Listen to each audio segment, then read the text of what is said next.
ನಮಸ್ಕಾರ ಸ್ನೇಹಿತರೆ B J ಪಿನಲ್ಲಿ ಗದ್ದಿಗೆ ಗುದ್ದಾಟ.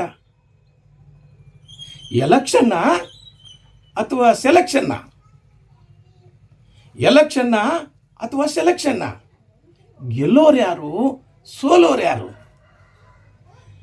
ಇದು ಪ್ರಜಾಪ್ರಭುತ್ವದ ಚುನಾವಣೆನಾ ಅಥವಾ ನಾಮಿನೇಟ್ ಮಾಡೋ ಚುನಾವಣೆ ಬೇಕು ಅಂತಾರೆ ಯತ್ನಾಳ್ ಸಾಹೇಬರು, ಚುನಾವಣೆ ಬೇಡ ಅಂತಾರೆ ವಿಜೇಂದ್ರ ಸರ್. ಯಾಕೆ ಚುನಾವಣೆ ಬೇಕು ಅಂತಾರೆ ಯತ್ನಾಳ್ ಸರ್? ಇವ್ರಿಗೆ ಯಾಕೆ ಬೇಕಾಗಿಲ್ಲ? ನಾನಿವತ್ತು ಹೇಳಕ್ಕೆ ಬಂದಿರೋದು ಚುನಾವಣೆ ಓಟಿನ ವಿಚಾರ. ಸ್ನೇಹಿತರೆ, ಹಾಗಾದರೆ ಓಟ್ ಹಾಕೋರು ಯಾರು? MLAಗಳು ಓಟ್ ಹಾಕ್ತಾರಾ? ಸಚಿವರುಗಳು ಓಟ್ ಹಾಕ್ತಾರಾ? ಕೇಂದ್ರ ಸಚಿವರುಗಳು ಓಟ್ ಹಾಕ್ತಾರಾ? MP ಗಳು ಓಟ್ ಹಾಕ್ತಾರಾ? ಅಥವಾ ಅವ್ರದ್ದೇ ಆದಂಥ ಒಂದು ಸಿಸ್ಟಮ್ ಇದೆಯಾ? ಸ್ನೇಹಿತರೆ, ಚುನಾವಣೆ ನೇರ ನಡೆಯುತ್ತಾ ಅಥವಾ ಆಂತರಿಕ ಚುನಾವಣೆ ನಡೆಯುತ್ತಾ? ಈ ಚುನಾವಣೆನ ಬೇಡ ಅಂತಿರೋದಕ್ಕೆ ವಿಜೇಂದ್ರ ಅವರವ್ರಿಗೆ ಕಾರಣ ಏನು? ಸೋಲಿನ ಭಯನ? ಸ್ನೇಹಿತರೆ, ಹಾಗಾದ್ರೆ ಇಲ್ಲಿ ಭಾರತೀಯ ಜನತಾ ಪಕ್ಷದಲ್ಲಿ ಆಂತರಿಕ ಚುನಾವಣೆಗಳೇ ನಡೆದಿಲ್ವಾ? ಅಥವಾ ಆಂತರಿಕ ಪ್ರಜಾಪ್ರಭುತ್ವನೇ ಇಲ್ವಾ? ಚುನಾವಣೆ ನಡೆದ್ರೆ ಯಾರು ಗೆಲ್ತಾರೆ, ಯಾರು ಸೋಲ್ತಾರೆ? ಈ ಎಲ್ಲ ವಿಚಾರಗಳನ್ನು ನಾನು ನಿಮಗೆ ತಿಳಿಸಬೇಕು ಅಂತ ಬಂದಿದ್ದೇನೆ. Prajakiya Srinivas Belur. Welcome to my channel sir. ಸ್ನೇಹಿತರೆ, ನೀವಿನ್ನೂ ನನ್ನ ಯೂಟ್ಯೂಬ್ ಚಾನಲ್ಗೆ ಸಬ್ಸ್ಕ್ರೈಬ್ ಆಗಿಲ್ಲ ಅಂದರೆ ದಯಮಾಡಿ ಸಬ್ಸ್ಕ್ರೈಬ್ ಆಗಿ, ಹಾಗೂ ಈ ವಿಡಿಯೋವನ್ನು ಸಂಪೂರ್ಣವಾಗಿ ನೋಡಿ. ಯಾಕಪ್ಪ ಅಂತ ಹೇಳಿದರೆ, ಈ ವಿಡಿಯೋದ ಕೊನೆಯಲ್ಲಿ ಒಂದು ಮಾರಲ್ ಇರುತ್ತೆ. ಸ್ನೇಹಿತರೆ, ಭಾರತೀಯ ಜನತಾ ಪಕ್ಷದಲ್ಲಿ ಆಂತರಿಕ ಚುನಾವಣೆ, ಅಧ್ಯಕ್ಷೀಯ ಚುನಾವಣೆ ನಡೆದು ಸರಿಸುಮಾರು 40 ವರ್ಷಗಳೇ ಆಯಿತು. 4 ದಶಕಗಳು ಕಳೆದರೂ ಸಹಿತ ಚುನಾವಣೆ ಹೆಸರಿನಲ್ಲಿ ನಾಮನಿರ್ದೇಶನಗೊಳ್ತಾ ಇದ್ದಾರೆ. ಯಾರಿಗೂ ಸಹಿತ ಪ್ರಜಾಪ್ರಭುತ್ವದ ಅಂದರೆ ಚುನಾವಣೆ ಎದುರಿಸಿ ಗೆಲ್ಲಕ್ಕೆ ಆಗ್ತಾ ಇಲ್ಲ. ಹೇಗೋ ಅಡ್ಜಸ್ಟ್ ಮಾಡಿಬಿಡ್ತಾರೆ. ಇಬ್ಬರು ಅಧ್ಯಕ್ಷರ ಪದವಿಗೆ ನಾಮಿನೇಷನ್ ಫೈಲ್ ಮಾಡಿದರೆ ಒಬ್ಬರನ್ನ ಕೂರಿಸಿ ಇನ್ನೊಬ್ಬರನ್ನ ಅಡ್ಜಸ್ಟ್ ಮಾಡಿ ಇನ್ನೊಬ್ರಿಗೆ ಏನೋ ಒಂದು ಪೊಸಿಷನ್ ಕೊಟ್ಬಿಟ್ಟು ಹೈಕಮಾಂಡ್ ಆದೇಶದಂತೆ ಅನ್ಕಂಟೆಸ್ಟ್ ಆಗಿ, ಇನಾನಿಮಸ್ ಆಗಿ, ಯಾರು ಪ್ರತಿರೋಧವೂ ಇಲ್ಲದೆ ಇವರು ಅಧ್ಯಕ್ಷರಾಗಿದ್ದಾರೆ ಅಂತ ಅನೌನ್ಸ್ ಮಾಡ್ತಾರೆ. ಅದಕ್ಕೆ ಕೇಂದ್ರದಲ್ಲಿರುವಂತಹ ಯಾರೋ ಪ್ರಧಾನ ಕಾರ್ಯದರ್ಶಿಗಳು ಬರ್ತಾರೆ. ಕಳೆದ ಸಾರಿ ನಳಿನ್ ಕುಮಾರ್ ಅಧ್ಯಕ್ಷರಾಗಿದ್ರಲ್ಲ, ಅವರು 2 ಅವಧಿಗೆ ಅಧ್ಯಕ್ಷರಾಗಿದ್ದರು. ಅವರ ಚುನಾವಣೆಯಲ್ಲಿ CT ರವಿಯವರು ರಾಷ್ಟ್ರೀಯ ಪ್ರಧಾನ ಕಾರ್ಯದರ್ಶಿಯಾಗಿದ್ದರು. ಅವರ ಉಪಸ್ಥಿತಿನಲ್ಲಿ ಇವ್ರನ್ನ ನಾಮನಿರ್ದೇಶನ ಮಾಡಿದರು. ಚುನಾವಣೆನೇ ಮಾಡಲಿಲ್ಲ. ನಮ್ಮಲ್ಲಿ ಆಂತರಿಕ ಪ್ರಜಾಪ್ರಭುತ್ವ ಇದೆ, ಎಲ್ಲಿದೆ? ಸ್ನೇಹಿತರೆ, ಚುನಾವಣೆ ಅಂದ್ರೇನು? ಓಟ್ ಹಾಕೋದು. ಬಟ್ ರಾಜಕೀಯ ಚುನಾವಣೆಗಳು ಹೇಗೆ ಅಂತಂದರೆ, ರಾಜಕಾರಣದಲ್ಲಿ ಚುನಾವಣೆ ಅಂದರೆ 51 = 100. 51% ಓಟ್ ಆಗಿದ್ರೆ ಅವ್ರಿಗೆ 100% ಗೆದ್ದಂಗೆ. 49 = 0. ಇದು ಪ್ರಜಾಪ್ರಭುತ್ವ ವ್ಯವಸ್ಥೆ. ಸ್ನೇಹಿತರೆ, ಇಲ್ಲಿ ಭಾರತೀಯ ಜನತಾ ಪಕ್ಷದಲ್ಲಿ 3 ವರ್ಷಕ್ಕೊಂದು ಆಂತರಿಕ ಚುನಾವಣೆ ನಡಿಬೇಕು. ಆಂತರಿಕ ಚುನಾವಣೆ ಆದರೆ ಹೇಗಾಗ್ಬಿಟ್ಟಿದೆ ಅಂತಂದರೆ, ಈಗ ಭಾರತೀಯ ಜನತಾ ಪಕ್ಷದಲ್ಲಿ ಮನೆಯೊಂದು 3 ಬಾಗಿಲಾಗ್ಬಿಟ್ಟಿದೆ. ಶಿಸ್ತಿನ ಪಕ್ಷದಲ್ಲಿ ಅಶಿಸ್ತು ತಾಂಡವಾಡ್ತಾ ಇದೆ. ಹೈಕಮಾಂಡ್ ಏನೂ ಮಾಡಲಿ ಸ್ಟೇಜಲ್ಲಿದ್ದಾರೆ. ಮೊದಲೆಲ್ಲ ಕೋಲ್ಡ್ ವಾರ್ ಅನ್ನೋರು, ಅಂತರ್ಯುದ್ಧ ಅನ್ನೋರು. ಈಗಿನೇನಿಲ್ಲ, ಎಲ್ಲ ಫೀಲ್ಡ್ ವಾರ್ ಆಗ್ಬಿಟ್ಟಿದೆ. ರೋಡಲ್ಲಿ ನಿಂತ್ಕೊಂಡು ಮಾತಾಡ್ತಾರೆ. ಸ್ನೇಹಿತರೆ, ಈಗ ಭಾರತೀಯ ಜನತಾ ಪಕ್ಷದಲ್ಲಿ 2 ಬಣಗಳು.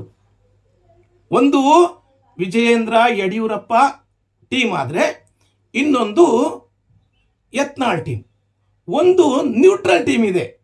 ಅವರು ಪಕ್ಷದ ಸಿದ್ಧಾಂತ, ತತ್ವ, ಪ್ರಾಮಾಣಿಕವಾಗಿ ಕೆಲಸ ಮಾಡ್ತಾರೆ ಪಕ್ಷಕ್ಕೋಸ್ಕರ. ಇವರಿಬ್ಬರ ಮಧ್ಯೆ ಹೋರಾಟ ಈಗ. ಯಾರು? ಯತ್ನಾಳನ್ ಟೀಮ್ ಚುನಾವಣೆ ಬೇಕು ಅಂತ ಇದೆ. ಕಾರಣ ಏನು? ವಿಜಯೇಂದ್ರ ಟೀಮ್ ಚುನಾವಣೆ ಬೇಡ ಅಂತ ಇದೆ. ಇದಕ್ಕೆ ಕಾರಣ ಏನು? ಸ್ನೇಹಿತರೆ, ಇಲ್ಲಿ ವೋಟ್ ಹಾಕೋರು ವೋಟಿಂಗ್ ಪವರ್ಸ್ ಇದೆ ಹೇಳಿದ್ನಲ್ಲ. MLAಗಳು ವೋಟ್ ಹಾಕಲ್ಲ, ಚೀಫ್ ಮಿನಿಸ್ಟ್ರು ವೋಟ್ ಹಾಕಲ್ಲ, ಪ್ರೈಮ್ ಮಿನಿಸ್ಟ್ರು ವೋಟ್ ಹಾಕಲ್ಲ. ಇಲ್ಲಿ ವೋಟ್ ಹಾಕೋರು ಯಾರಪ್ಪ ಅಂದರೆ ರಾಜ್ಯ ಪರಿಷತ್ ಸದಸ್ಯರು ಅಂತ ಇರ್ತಾರೆ. ಇವರು ನಿಜವಾಗ್ಲೂ ಪ್ರಾಮಾಣಿಕರು. ಪಕ್ಷವನ್ನು ತಾಯಿ ಅಂತ ತಿಳ್ಕೊಂಡಿರ್ತಾರೆ. ಯಾವುದೇ ಕಾರಣಕ್ಕೂ ಪಕ್ಷಕ್ಕೆ ನ್ಯಾಯ ಮಾಡಲ್ಲ.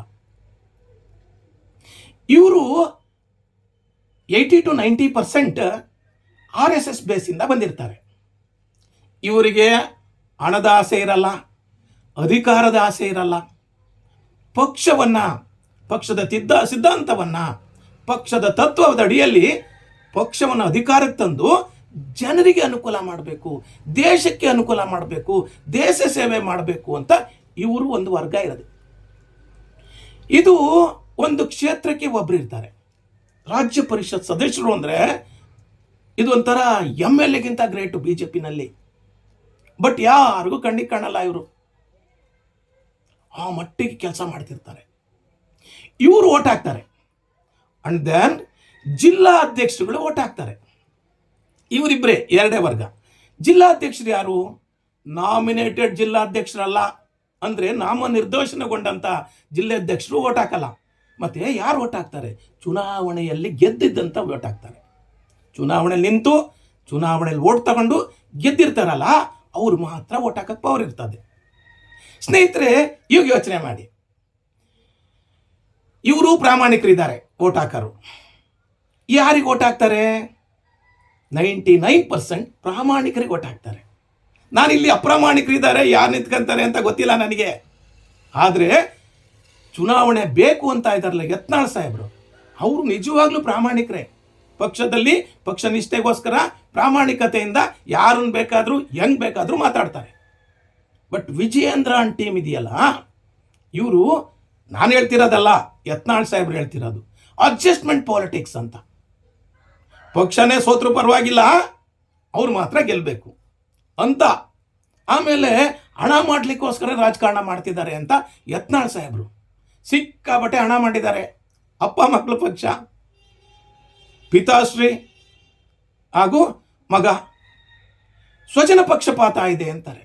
ವಂಶ ಪಾರಂಪರೆ ಆಡಳಿತ ವಿರೋಧಿಸ್ತೀವಿ ಅಂತಾರೆ ಯತ್ನಾಳ್ ಸಾಹೇಬರು. ಇದನ್ನೆಲ್ಲವನ್ನ ಅರ್ಥ ಮಾಡಿಕೊಂಡ್ರೆ ಈಗ ಹೈಕಮಾಂಡ್ಗೂ ಪಿಕ್ಲಾಟ ಆಗ್ಬಿಟ್ಟಿದೆ. ಯಡಿಯೂರಪ್ಪ ಮತ್ತು ಯತ್ನಾಳ್ ಅವರು ಬಹಳ ದೊಡ್ಡ ನಾಯಕರು. ಆದರೆ ವಿಜಯೇಂದ್ರನ ಯಡಿಯೂರಪ್ಪ ಸಪೋರ್ಟ್ ಮಾಡಲೇಬೇಕಲ್ವಾ? ಹಾಗಾಗಿ ಇವ್ರದ್ದು ಒಂದು ಟೀಮ್ ಆಗ್ಬಿಟ್ಟಿದೆ, ಇವ್ರದ್ದೊಂದು ಟೀಮ್ ಆಗ್ಬಿಟ್ಟಿದೆ. ಯತ್ನಾಳ್ ಟೀಮ್ ಚುನಾವಣೆ ಬೇಕು ಅಂತಾರೆ, ಆದರೆ ವಿಜಯೇಂದ್ರ ಟೀಮ್ ಚುನಾವಣೆ ಬೇಡ ಅಂತಾರೆ. ಹೇಗಾದರೂ ಮಾಡಿ ಮುಂದೂಡಬೇಕು ಅಟ್ಲೀಸ್ಟು ಅಂತ ಹೋರಾಟ ಮಾಡ್ತಾ ಇದ್ದಾರೆ. ಅಧ್ಯಕ್ಷರಾಗಬೇಕು ಅಂತ ವಿಜಯೇಂದ್ರ ಅವರಿಗೆ ಬಹಳ ಆಸೆ ಇದೆ, ಆದರೆ ಚುನಾವಣೆನ ಫೇಸ್ ಮಾಡ್ಲಿಕ್ಕೆ ರೆಡಿ ಇಲ್ಲ. ಯಾಕೆ ಸ್ನೇಹಿತರೆ? ಯಾವುದೇ ಚುನಾವಣೆ ಆಗಲಿ, ಯಾವುದೇ ಅಧ್ಯಕ್ಷತೆ ಆಗಲಿ, ಏನಾರು ಆಗಲಿ, ನಮ್ಮದು ಪ್ರಜಾಪ್ರಭುತ್ವ ರಾಷ್ಟ್ರ. ಇಲ್ಲಿ ಪ್ರಜೆಗಳೇ ಪ್ರಭುಗಳಾಗಬೇಕು. ಇಲ್ಲಿ ಸ್ವಜನ ಪಕ್ಷಪಾತ, ಭ್ರಷ್ಟಾಚಾರ, ಅಪ್ರಾಮಾಣಿಕತೆಗೆ ಅವಕಾಶ ಇರಬಾರ್ದು, ಯಾವುದೇ ಪಕ್ಷದ ಆಂತರಿಕ ವಿಚಾರವಾಗಲಿ. ಹಾಗಾಗಿ ಇಲ್ಲಿ ಚುನಾವಣೆ ನಡೆಯೋದು ಸೂಕ್ತನ ಅಥವಾ ನಾಮನಿರ್ದೇಶನ ಮಾಡೋದು ಸೂಕ್ತನ? ಹಾಗೂ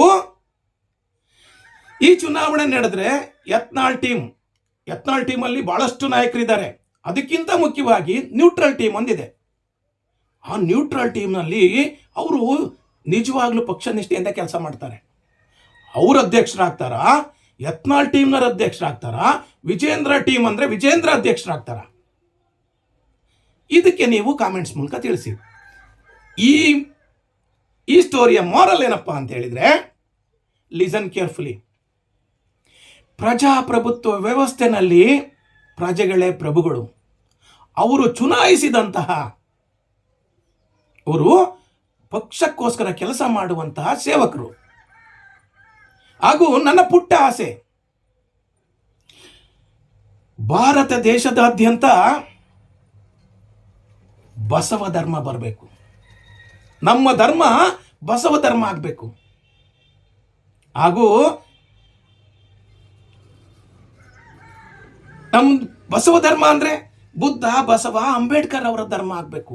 ಸಮಾನತೆಯ ಧರ್ಮ ಆಗಬೇಕು. ಹಾಗೂ ನಾವೆಲ್ಲ ಸರು ಪ್ರಜಾಪ್ರಭುತ್ವ ಅಡಿಯಲ್ಲಿ ಕೆಲಸ ಮಾಡಬೇಕು. ಪ್ರಜಾಪ್ರಭುತ್ವ ಅಡಿಯಲ್ಲಿ ಕೆಲಸ ಮಾಡಬೇಕು. ಇದು ನನ್ನ ಇವತ್ತಿನ ಮಾರಲ್ ಆಫ್ ದಿ ಸ್ಟೋರಿ. ಎಲ್ಲರೂ ಸಹಿತ ಪ್ರಜೆಗಳೇ ಪ್ರಭುಗಳನ್ನೋದನ್ನು ಅರ್ಥ ಮಾಡ್ಕೋಬೇಕು. ನನ್ನ ಈ ವಿಡಿಯೋ ನೋಡಿದ್ದಕ್ಕೆ ನಿಮಗೆಲ್ಲರಿಗೂ ಸಹಿತ ಶರಣಾರ್ಥಿ. Thank you very much. ಇದು ನನ್ನ ಅನುಭವ. ನಿಮ್ಮ ಅನುಭವ ಮತ್ತು ಅನಿಸಿಕೆಗಳನ್ನು ಕಾಮೆಂಟ್ ಮೂಲಕ ಲೈಕ್ ಮಾಡಿ, ಶೇರ್ ಮಾಡಿ, ಲೈಕ್ ಮಾಡಿ, ಸಬ್ಸ್ಕ್ರೈಬ್